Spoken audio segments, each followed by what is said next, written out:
જય માતાજી, જય માતાજી. રાજપૂત એકતા, રાજપૂત એકતા, જય ભવાની. આટલી સુરતા એક સાથે ભગવાન એમ નીચે આવશે, આટલી તાકાત એકઠી થઈ ગઈ છે. તમને ખૂબ ખૂબ વંદન. અહીંથી મારા પૂર્વના વક્તાએ કીધું ને એમ ઇન્દ્રદેવ પણ પ્રસન્ન થયા છે આજ કે આ સમાજ હવે એક થયો છે ને એક બન્યો છે, એટલા માટે એને પણ વંદન કરીએ.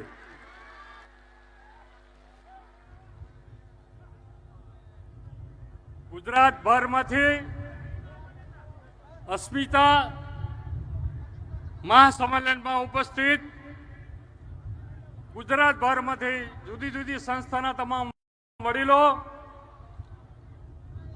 આમંત્રિત મહેમાનો, ભાઈઓ બહેનો, માતાઓ અને બાળકો, સૌપ્રથમ આપ સૌ વતી ગુજરાતના એક એક ગામને ખૂણે ખૂણેથી જ્યારે આટલી મોટી સંખ્યામાં પધાર્યા છો ત્યારે હું આપ સૌનું હાર્દિક સ્વાગત કરતા ગર્વની લાગણી અનુભવું છું. જય જય માતાજી. વક્ત બદલતા है,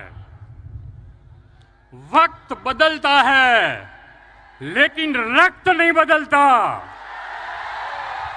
लाखों के करोड़ों ने धन दौलत दाનમાં આપે ને એને દાતાર ચોક્કસ કહી શકાય, પરંતુ હસતા મુખે જે પોતાના રજવાડા આપે ને સાહેબ, એને દરબારો કહેવાય છે. સાહેબ, એને દરબારો કહેવાય છે. દરબારોનો અવતાર કિંમતથી નથી મળતો, કિસ્મતથી મળે છે. એક કોઈ વડીલને આપણે પૂછ્યું કોઈએ કે દરબારોની જનસંખ્યા આટલી ઓછી કેમ છે? એ આપણા વડીલે ધ્યાનપૂર્વક શાંતિથી જવાબ આપ્યો, આ પ્રકૃતિનો નિયમ છે. જો દરબારોની વસ્તી વધી જાય ને તો આમ સમાજને તકલીફ પડે, એટલા માટે ઓછી છે. કોણ કહે છે કે ક્ષત્રિયો સંગઠિત નથી? અમારી આન બાન અને શાનની જ્યારે વાત, અસ્મિતાની વાત આવે છે ત્યારે આ સમાજ હંમેશા સંગઠિત થઈને બહાર આવેલો છે. આજ આઝાદીના 75 વર્ષ થયા છે. રૂપાલા સાહેબ, અમારી કટાયેલી તલવારો આજ ડોકા કાપવા તૈયાર છે. કોઈ અમારી સામે તૈયાર થાય તો આજ અમારે કોઈ અન્ય સમાજ સામે વાંધો નથી. અમારે ફક્ત ને ફક્ત જે કાંઈ લડત છે, અમારી રોટી બેટી જે આપણે વાતો, અસ્મિતાની વાતો કરી છે, એની સામે જ વાંધો છે. રૂપાલા સાહેબની ટિકિટ રાજકોટમાં નહીં પણ સમગ્ર ગુજરાતમાં ક્યાંય ન મળવી જોઈએ, આ તમારી માંગણી છે. અને આ ફેરફાર કરવામાં નહીં આવે તો, આ ફેરફાર કરવામાં નહીં આવે તો ગુજરાતની 26 લોકસભાની જે સીટ છે એમાં જે અમારા નિર્ણાયક મતો છે એ તમારા વિરોધમાં મત પડશે એવી પણ શક્તિપૂર્વક દાખલ કરી રહ્યા છે રાજપૂતો.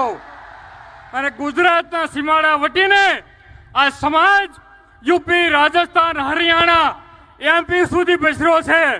અને આ ગુજરાત સિવાયના જે ભાઈઓ આવ્યા છે એને પણ હું વંદન સાથે અભિનંદન પાઠવું છું.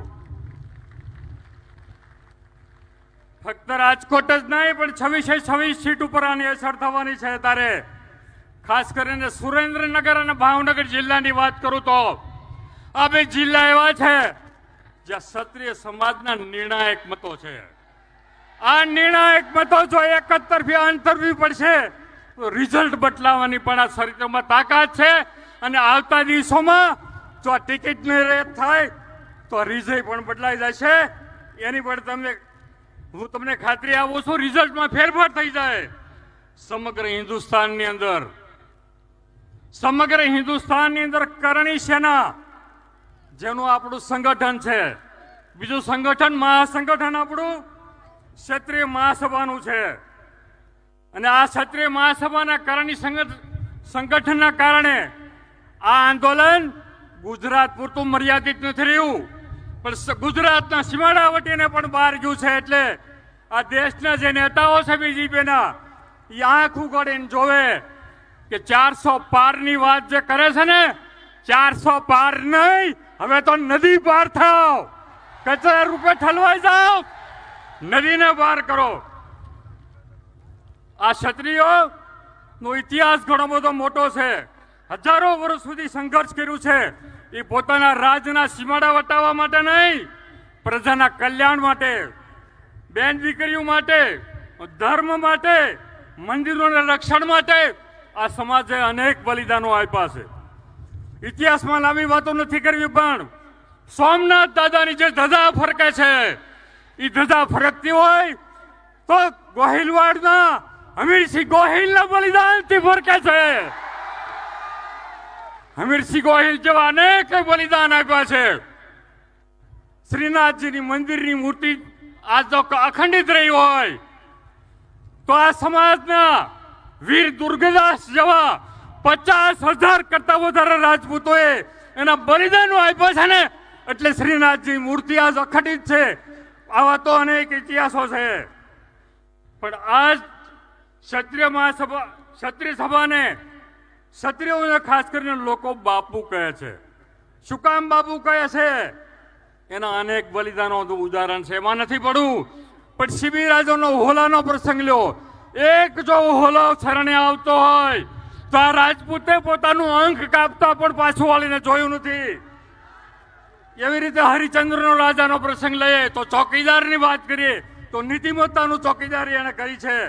એ રીતે સૈજકજી મહારાજના પરિવારમાં એક સસલો જો આશરે આવતો હોય અને સસલાના આશરેના કારણે ધર્મયુદ્ધ થતું હોય, એવા તો અનેક ઉદાહરણો આ સમાજના છે. એટલે એમાં વિશેષ કાંઈ લાંબી વાતો નથી કરવી. ત્યારે બીજીપી વાળા રામચંદ્રજી ભગવાનને યાદ કરે છે. આપણે પણ આ રામચંદ્રજી ભગવાનને મૂર્તિને પગે લગીને આવ્યા છે. અરે રામચંદ્રજી ભગવાન તો અમારા વંશના છે અને અમને એનું ગૌરવ છે. તમે યાદ કરો છો એ તમને વંદન.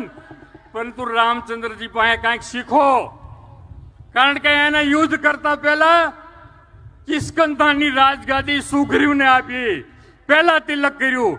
લંકા સામે ચડાઈ કરતા પહેલા વિભીષણને રાજ તિલક આપ્યું. અરે બીજી બોલા ભાઈઓ, તમે એક ટિકિટનો ખેંચી શકતા હો તો ધિકાર છે તમને, કારણ કે રામની વાતો કરનારા રામ પણ જોવું જોઈએ.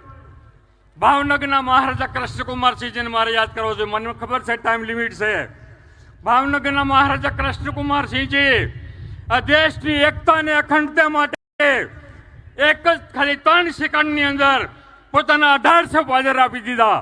1800 પાદર આ દેશની એકતા અને અખંડતા માટે આપે છે. જ્યારે તમે એક ટિકિટ પાછી ખેંચી શકતા નથી, એક ઉમેદવાર બદલાવી શકતા નથી, ખાલી 3 મિનિટની વાતોમાં દિલ્હી બિરલા હાઉસની રાત 17 ડિસેમ્બર 1947 દિવસે મહાત્મા ગાંધી સાથે ખાલી 10 મિનિટની વાતની અંદર ભાવનગરના મહારાજા કૃષ્ણકુમારસિંહજીએ 1800 પાદરની આપી જવાની વાત કરી. ગાંધીજીએ ફક્ત એક જ પ્રશ્ન કર્યો હતો, તમે તમારા પરિવારને, તમારા બાળકોને, તમારા ભાઈઓને, તમારી મહારાણીને પૂછ્યું છે?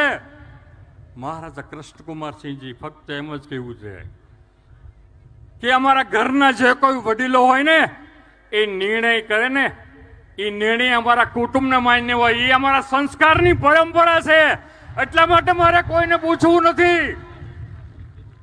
આ દેશના 562 રજાવાળાના મ્યુઝિયમની વાતો આપણે કરી રહ્યા છે છેલ્લા 10 વર્ષથી. 31 ઓક્ટોબર 2019ના દિવસે આ દેશના વડાપ્રધાન નરેન્દ્રભાઈ મોદી જ્યારે આવીને સ્ટેચ્યુ ઓફ યુનિટીની જ્યારે ઓપનિંગ કર્યું ત્યારે એણે એમ કીધું હતું કે સ્ટેચ્યુ ઓફ યુનિટીની ઓપનિંગ સાથે આ દેશના 562 રજાવાળાના પણ મ્યુઝિયમ બનશે.